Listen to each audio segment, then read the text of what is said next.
নমস্কাৰ, good morning সকলোলৈ মোৰ চেনেলৰ ফালৰ পৰা।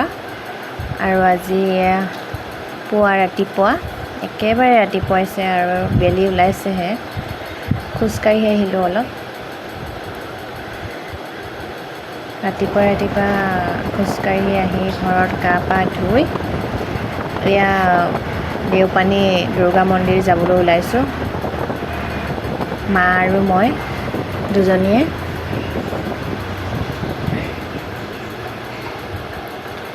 আহি পালোহি।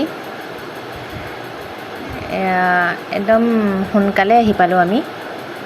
মানুহ নাছিল মন্দিৰত। মায়ে শৰাইৰ বস্তু লৈছে।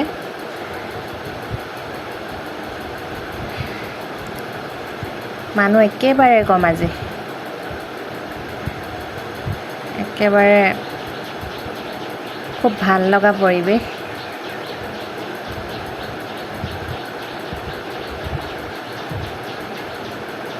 চফা কৰি আছে।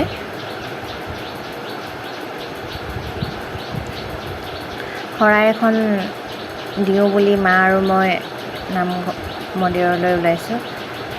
আৰু এয়া মায়ে চাকি জ্বলাইছে ঘৰখনৰ হয়।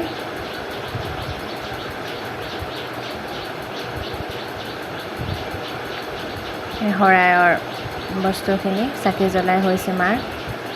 ময়ো জ্বলাই লৈছোঁ। মানুহ একেবাৰে নাই আজি। আৰু আমি একেবাৰে ৰাতিপুৱাই গৈ পালোঁ। আচলতে সোনকালে গৈ পালোঁ। সেইকাৰণে মন্দিৰ খুলিছেহে।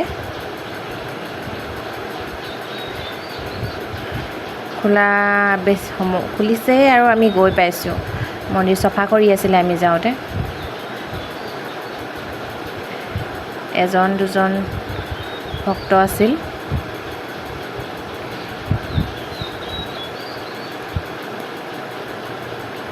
খুব ভাল লগা পৰিৱেশ।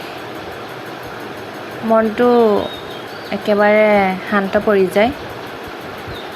আপোনালোকে নিশ্চয় আহিছে চাগে।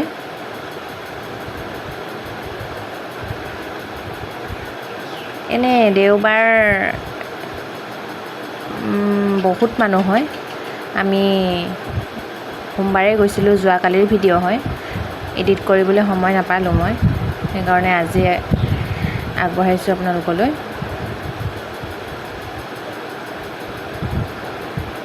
মানুহ একেবাৰে খুব সেৰেঙা।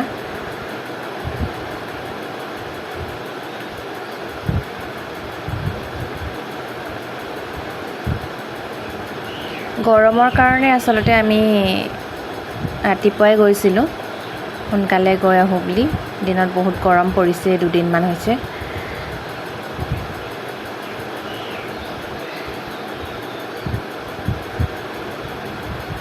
আৰু মন্দিৰৰ পৰা আমি শৰাইখন মাৰ চৰণত দি ওলাই আহিছোঁ।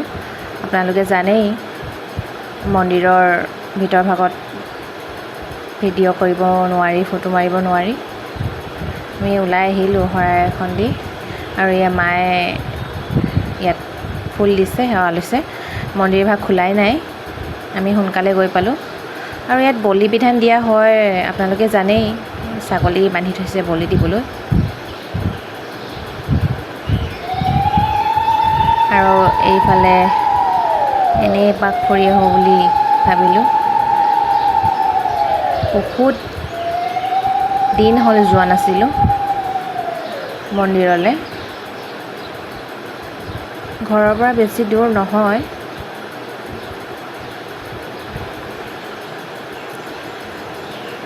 ত্ৰিছ 40 মিনিটমান লাগে আৰু। বহুত দিন হ'ল যোৱা নাছিলোঁ। এয়া অকণমান পুখুৰী ফালে গৈ আহোঁ বুলি ভাবিলোঁ।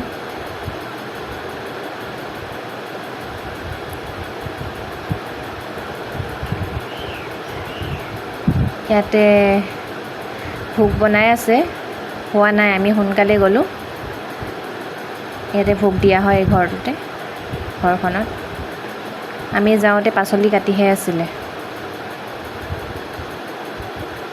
লোকবিশ্বাস মতে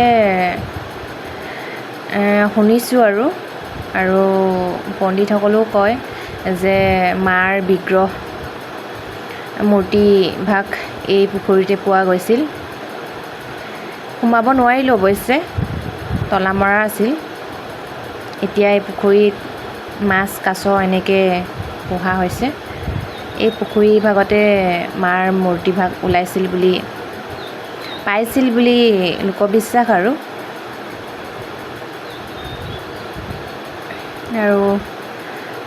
যাবলৈ হৈ গ'ল আমাৰ, গৈ আছোঁ। ছাগলী এইবোৰ এৰা ছাগলী। আৰু মোৰ ভিডিঅ'টো ইমানতেই, ধন্যবাদ।